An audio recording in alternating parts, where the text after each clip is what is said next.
Kita mo kahilayo sa Ginoo kay para nga wala tay bation. Ug ang mga balatian nato ayon sa Ginoo. Pinagi sa atong pagtuon niya.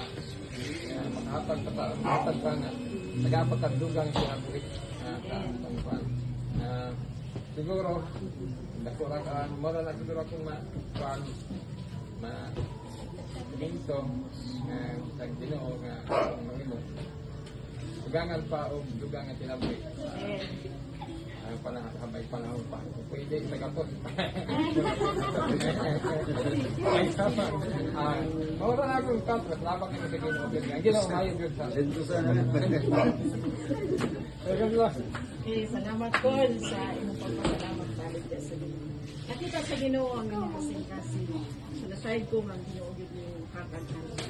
Dugang pa lugway sa inyong pamilya. So kami, dili namin mag-wish